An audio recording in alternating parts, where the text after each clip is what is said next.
My mother never let me look at the family photo albums. I never knew why. Whenever I asked, she would tell me that they were old and fragile and would break if I got them down from the shelf. They were so high that I could never reach them as a child, even if I stood on a chair, which I tried many times. Mom always got angry at me for doing this, yelling I should listen to her and not be so disobedient. I eventually forgot about them until last month. I was visiting my mother during my time off work. She was struggling with her health lately, so I like to see her as much as I can. This time, she seemed much different, not just physically, but emotionally. She seemed confused and agitated about something. But she told me I was fine and that I was just imagining it. But I knew something was up. A couple days into my visit, I got a text from some of my old school friends asking to meet up. I agreed and we met at a local pub for a meal the next evening.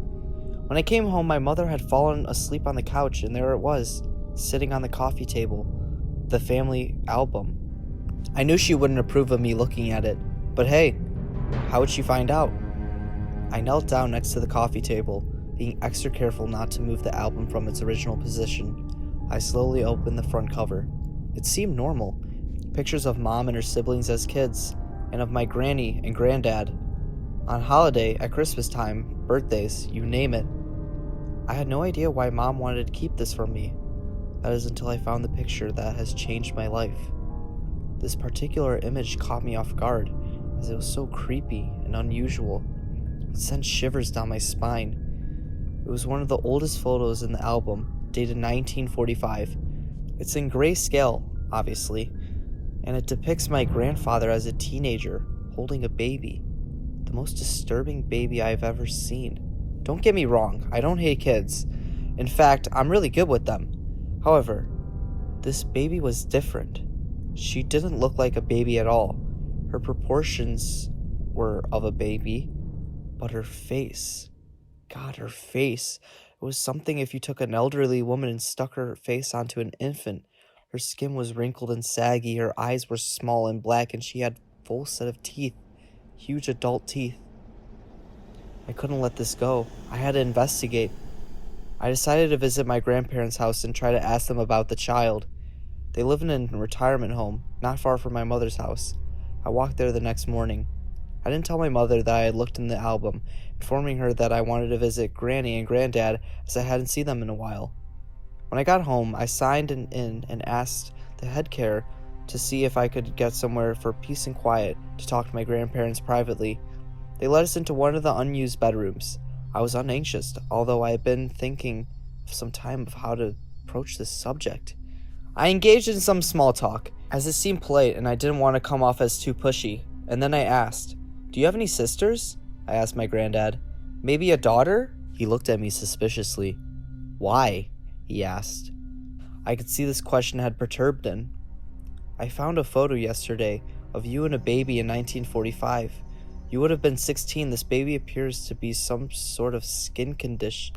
He cut me off. "We are not going to talk about this," he snapped. This took me by surprise, and he made it even more intriguing than I wanted to know who this little girl was. I chose not to approach the subject further. I didn't want to upset my grandparents. We had more small talk, and I gathered my things and left, just as clueless and much more confused than before. I spent the remaining few days at my mother's house pondering what I could get answers for about this strange, unsettling image with the girl depicted in it.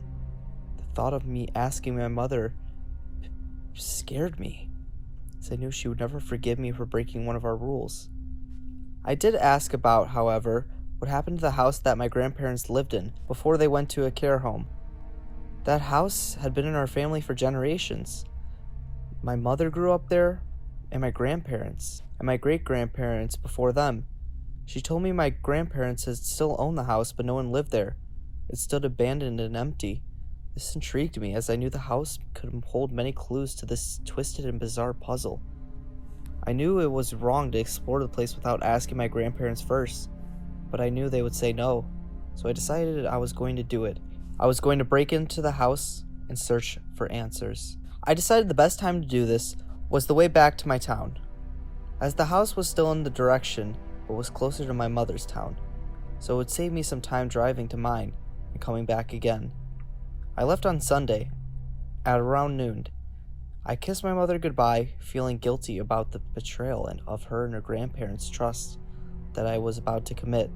I got into the car and drove out of town, as if I was going home, but instead of turning onto the motorway, as I typically would, I turned into a near village on the outskirts of town. I knew where the house was, as my grandparents lived there when I was little. The house stood in decent condition, bar of the unkept garden and a few chips in the plastered walls. I got out of my car and peered in through the downstairs window. The house was empty, as I expected.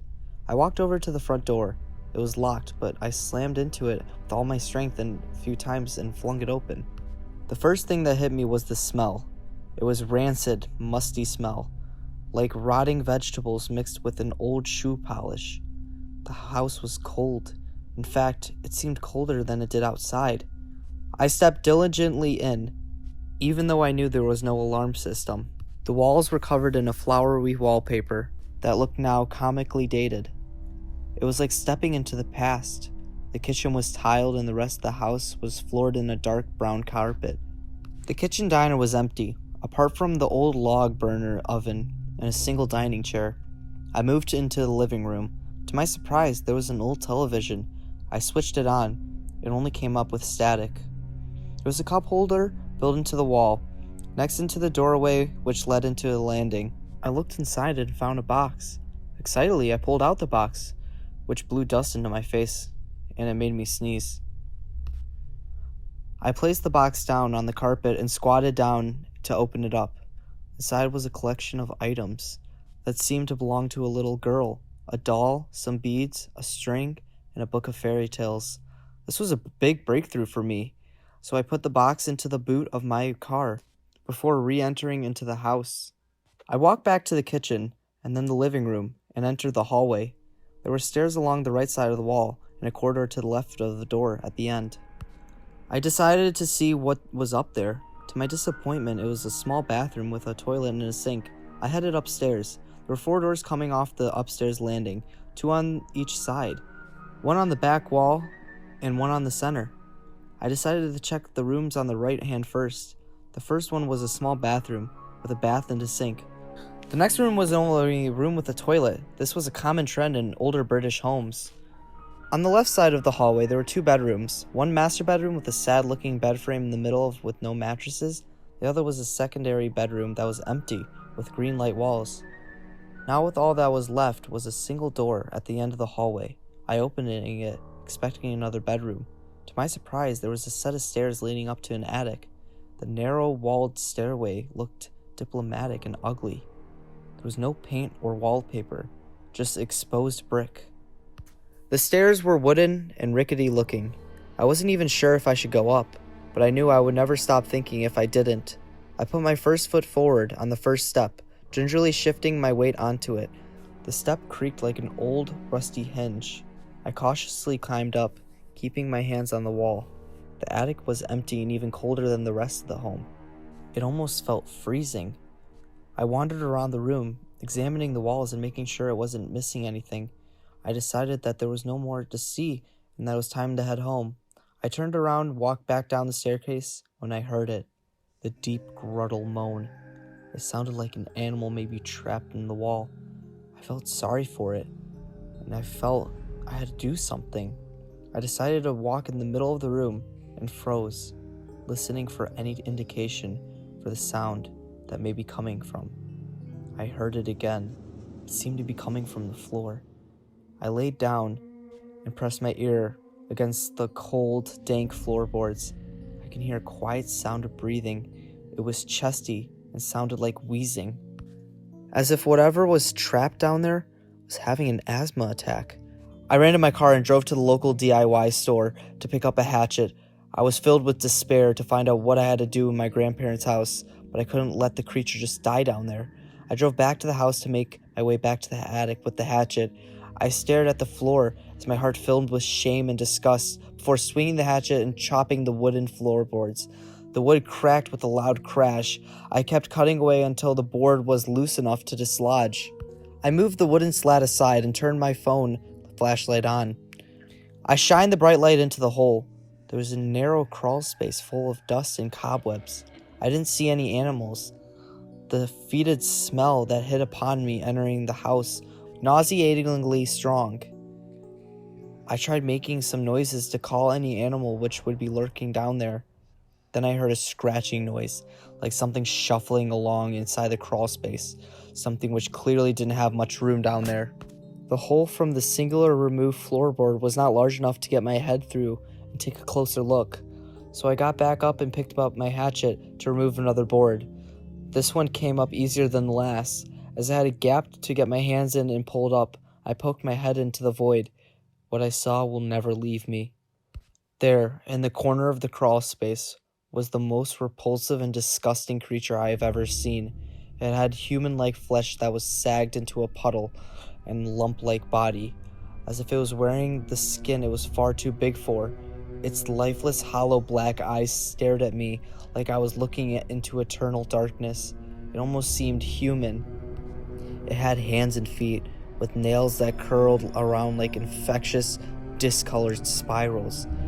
It opened its mouth to reveal the most rotten and vile teeth I've ever seen. There were many of them racked up inside the mouth of the being, as if it had grown multiple sets of teeth on top of another. They varied in decay as they went further into the mouth. I wanted to run, but I couldn't look at the body. I was paralyzed with shock and disgust. The thing looked at me, reaching out with one of its saggy and gnarled arms. It was almost like the thing wanted me to help it, like it didn't want me down there. It looked with its eyes almost sad. I got up and decided to call someone. I called the police. I didn't know what else to do. The cops arrived about 10 minutes later. I showed them the entity slumped inside the crawl space. They demanded I leave. I asked them to keep me updated, but they didn't reply. Petrified and utterly dumbfounded, I drove back to my home. I didn't know whether to call my grandparents or mother, or just to leave it. Did they know about this? I distanced myself from everyone for weeks. I was unable to go to work or even eat most days. I lost a lot of weight, and my hair was long and unkempt. I need to put an end to this, I thought. I got into my car and drove to my mother's house. I knocked on the door. It opened, but my mother wasn't standing there. A young man was in the doorway about my age. "Who are you?" I asked. "Who are you? And why are you knocking on my door?" "This is my mother's house," I stated, confused. "Well, unless I am your mother, then you must have the wrong house. I moved here a couple weeks ago." I just ran to my car. I was on the verge of breaking down at this point. What the hell was going on? I rushed back to my parents' retirement home, ignoring the speed limits. I ran up the door and barged in, leaving the door open as I ran to the front desk. "I need to see Janet and Frederick Worth now," I demanded. The receptionist looked at me, confused. "Haven't you heard?" she asked. "Mr. Worth was arrested 2 weeks ago for imprisonment and torture of his sister."